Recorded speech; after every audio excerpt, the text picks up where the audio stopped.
est vrai. J'ai une question sur un passage dans Ecclésiaste. Salomon qui était sage, il nous dit de ne pas être juste à l'excès et de ne pas être aussi trop sage, de ne pas être méchant à l'excès. Est-ce que cela veut dire que c'est ok d'être méchant parce qu'il a dit à l'excès? Et ici aussi de ne pas être juste à l'excès. C'est Ecclésiaste 7, le verset 16 à 18. Si vous pouvez m'expliquer. Bonne nuit, sœur Morane. Comment? Je disais bonne nuit.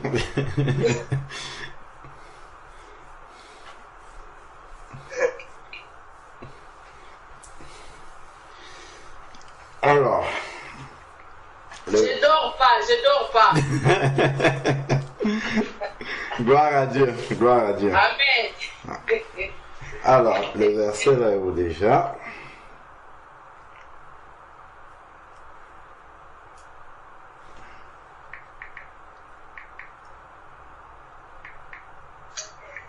Ecclésiaste 7, 16 à 18.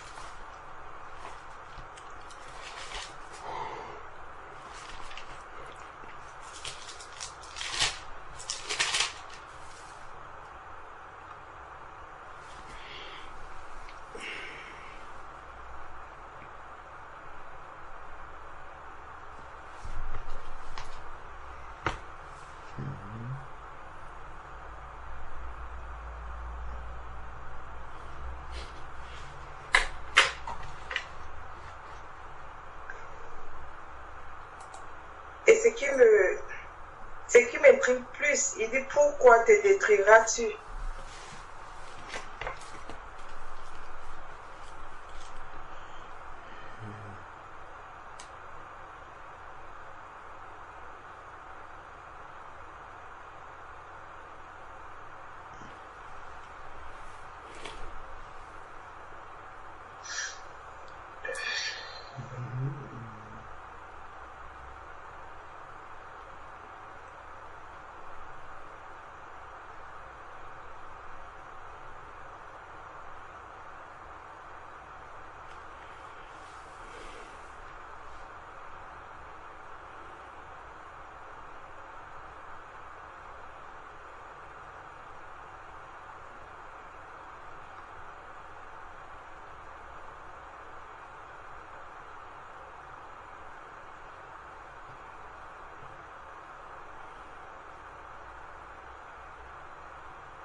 Alors, Ecclésiaste.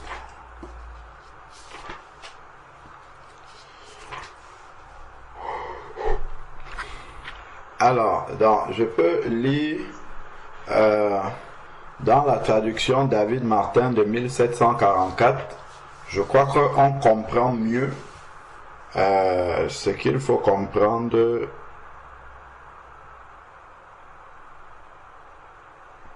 Donc, il est dit ici, ne te crois pas trop juste et ne te fais pas plus sage qu'il ne faut. pourquoi en serais-tu surpris? C'est ça la traduction qu'eux ils ont écrit. Il dit, ne te crois pas trop juste. Dans ailleurs, on dit, ne sois pas juste à l'excès. Mais ici, je crois la pensée même qu'il y a derrière, c'est de se croire juste. Ne te crois pas trop juste et ne te fais pas plus sage qu'il ne faut. Pourquoi en serais-tu surpris? Et dans ma Bible Osterval, ici, là, ils ont fait un renvoi. Dans ma Bible Osterval, c'est aussi « Ne te crois pas trop juste et ne te fais pas trop sage. Pourquoi te perdrais-tu en se croyant trop juste ?» Donc, lorsque ici, il fait un renvoi dans Romains chapitre 12, verset 3.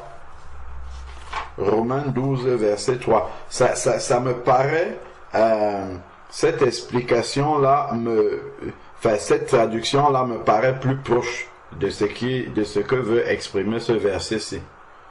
Parce que quand on dit ne sois pas juste à l'excès, ne sois pas juste à l'excès, c'est un peu comme s'il faut limiter sa justice.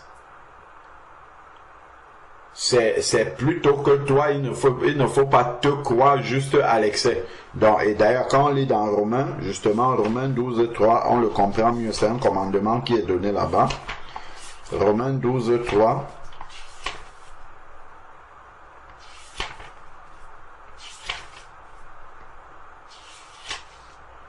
Romains 12, verset 3. Or, j'avertis chacun de vous, par la grâce qui m'a été donnée, de n'avoir pas d'eux-mêmes une plus haute opinion qu'ils ne doivent, mais d'avoir des sentiments modestes selon la mesure de foi que Dieu a départie à chacun.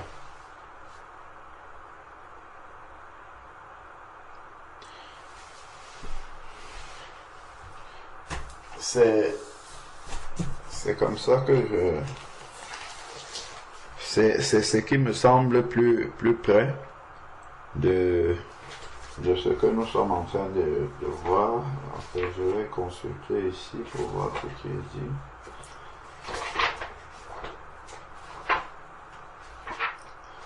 Alors, Ecclésiaste.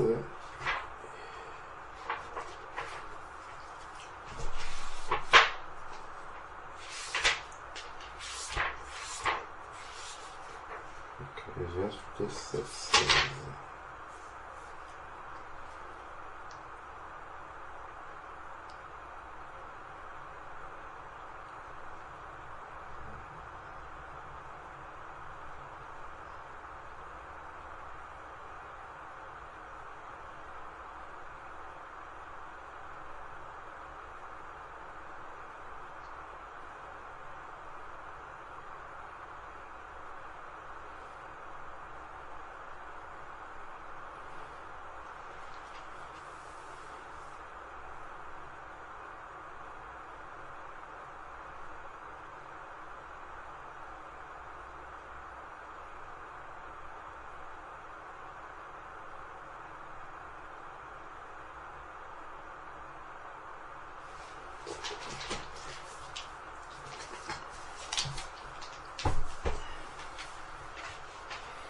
Donc, c'est clair que la Bible ne peut pas dire ne sois pas juste à l'excès.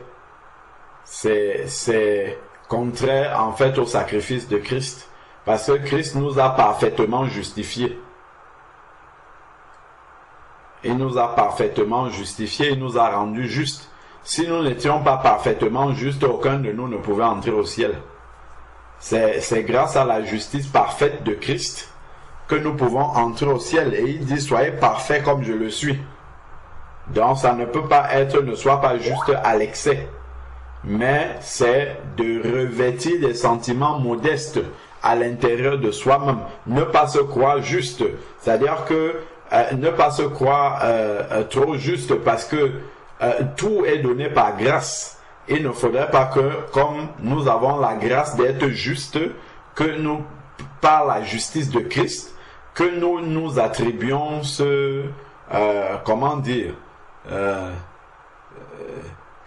fait-là, comme si c'était une justice qui venait de nos propres, de nos propres mérites. Voilà, c'est ça. Et d'ailleurs, il est dit dans Éphésiens chapitre 2 que ce n'est point par les œuvres que nous sommes sauvés afin que personne ne se glorifie. Donc, nous ne sommes pas justes par nous-mêmes. Il ne faut pas se considérer comme étant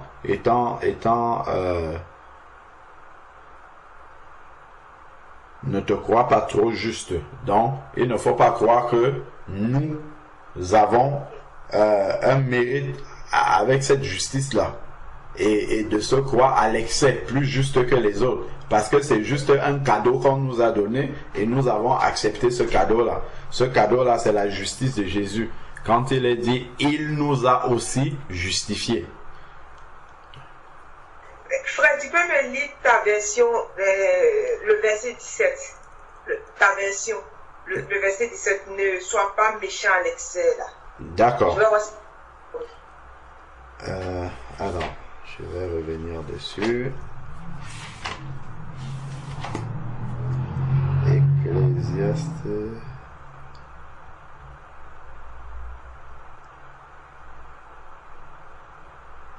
Ne sois point remuant et ne sois point insensé. Pourquoi mourrais-tu avant ton temps? Ça, c'est ce que Ecclésiaste 7:17 dit dans la version Osterval ancienne. Ici, je vais lire aussi dans David Martin. 17. Ne sois pas méchant. Sois pas méchant. Oui, David Martin dit aussi ça. Ne sois point trop remuant et ne sois point fou. Pourquoi mourrais-tu avant ton temps? Ne sois point remuant, ne sois point fou. Pourquoi mourrais-tu avant ton temps?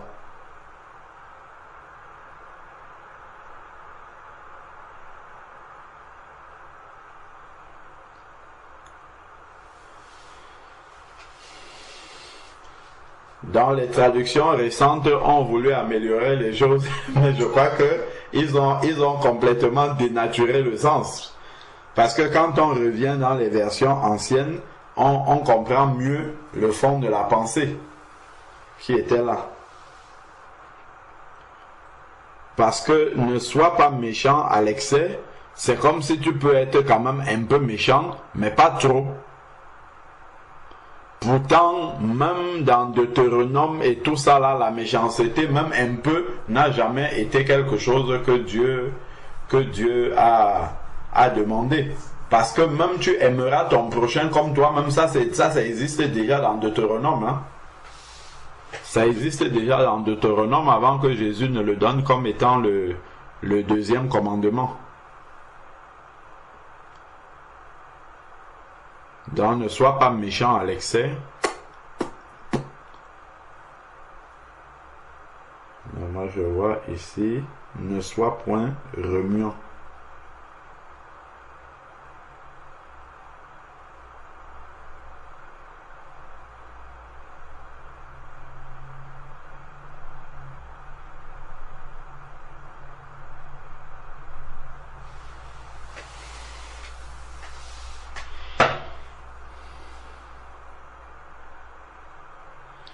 C'est pour ça qu'il est bien d'avoir beaucoup de traductions de Bible. Parce qu'il y a certains versets, quand tu lis, c'est comme il y a un verset qui trouble aussi souvent, je crois c'est dans 1 Corinthiens chapitre 15, où on parle de personnes qui se baptisent pour les morts. Quand on lit ce verset-là, on ne comprend rien du tout. Oui, exactement. Et quand tu prends ce même verset-là, tu lis dans la version Semeur, C'est dit le plus simplement possible. Quand tu lis ça dans la version Semeur, ça te donne directement ce que veut dire ce verset-là. Pourtant, quand tu lis dans les traductions, les autres traductions, on comprend pas ce que ça fait. Ce n'est pas cohérent avec la parole de Dieu, parce que la Bible nous dit bien qu'il est réservé aux personnes de mourir une fois, après quoi vient le jugement. D'aller se faire baptiser pour les morts, c'est comme si les morts pouvaient encore être sauvés. Et là, on comprend plus rien. Mais quand tu lis dans le Semeur, il explique ça très clairement. Enfin, la traduction du Semeur est déjà l'explication qu'on recherche.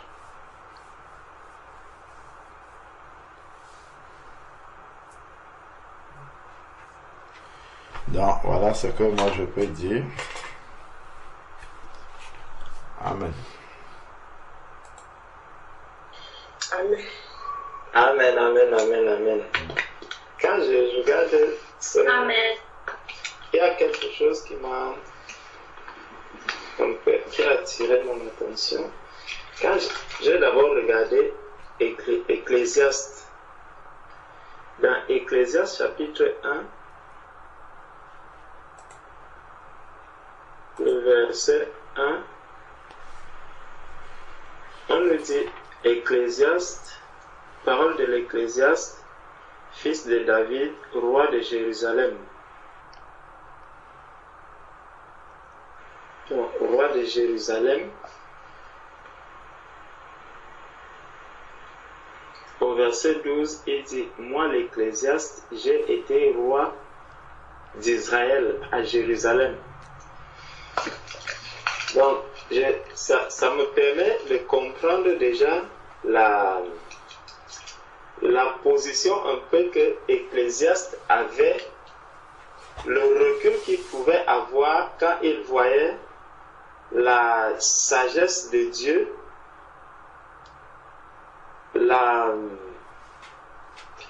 manière dont Dieu accomplit les choses et la sagesse des hommes. La sagesse des hommes, la justice des hommes, c'est que l'homme a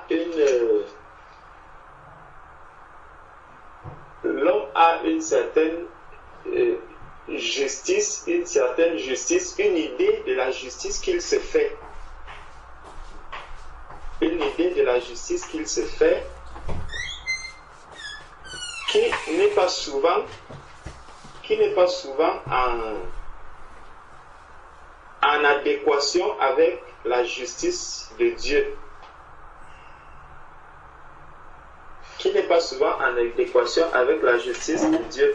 Je crois que c'est l'apôtre Paul qui utilise cette expression. Regardons un peu dans Philippiens. Il y a une expression que l'apôtre Paul utilise.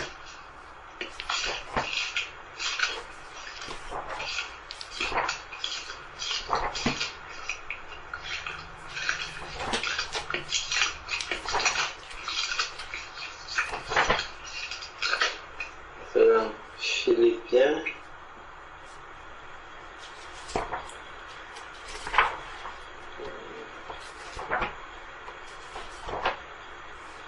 Voilà, Philippiens, chapitre 3 au verset 6. Il dit, quant aux zèles persécuteurs de l'Église, irréprochables à l'égard de la justice de la loi. La justice de la loi. Mais ces choses qui étaient pour moi des gains, je les ai regardées comme une perte à cause de Christ.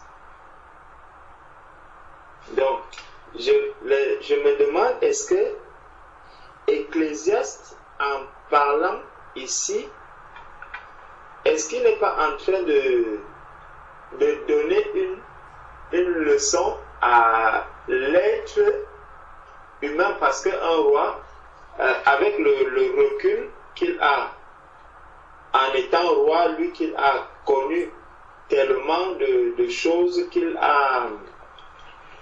a vu beaucoup de choses, et quand il parle, vraiment pour instruire l'être humain, pour instruire les hommes qui sont autour de lui.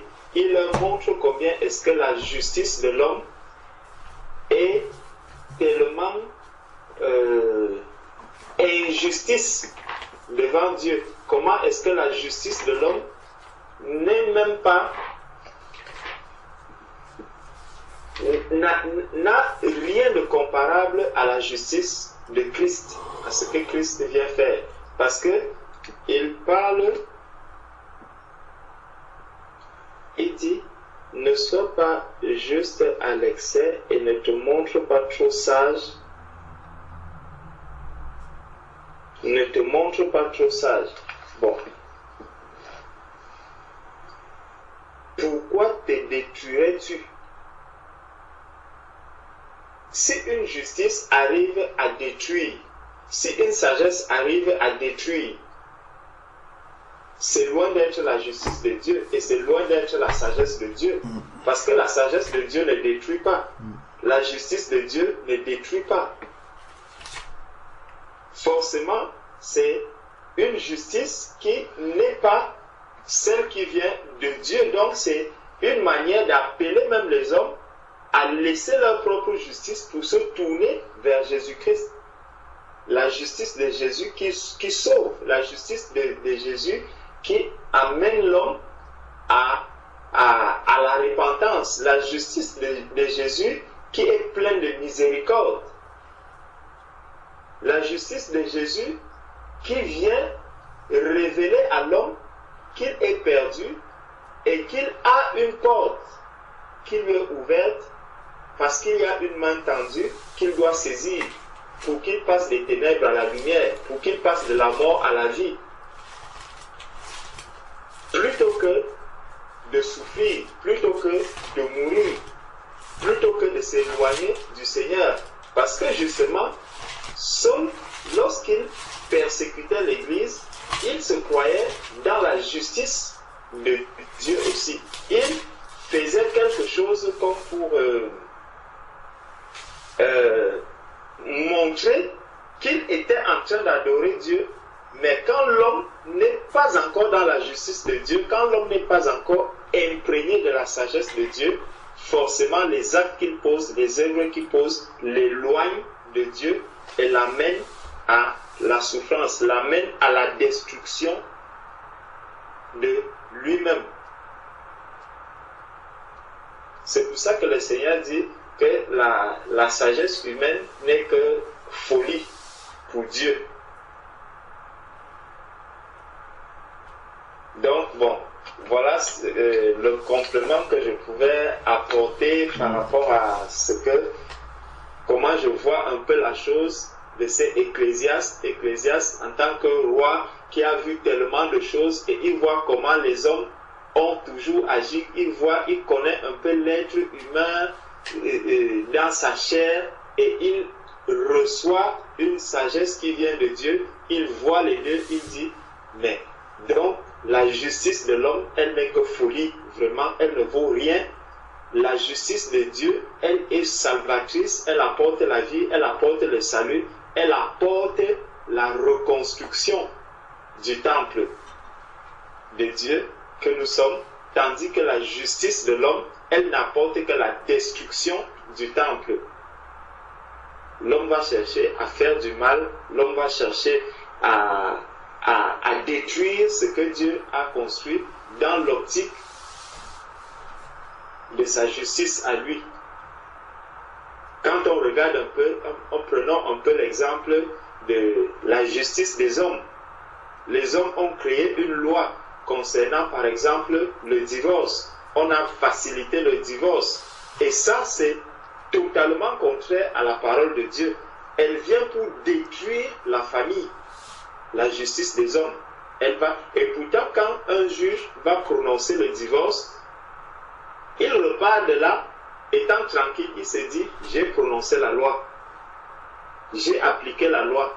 Mais pourtant, ça vient pour détruire totalement la famille. Ça détruit les vies humaines. Et ça, c'est la justice des hommes.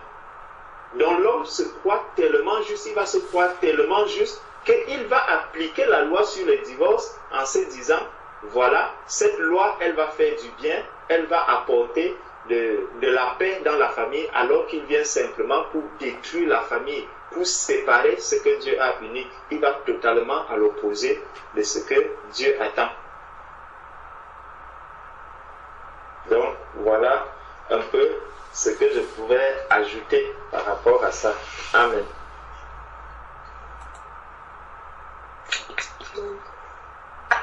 Amen. Amen. Mm.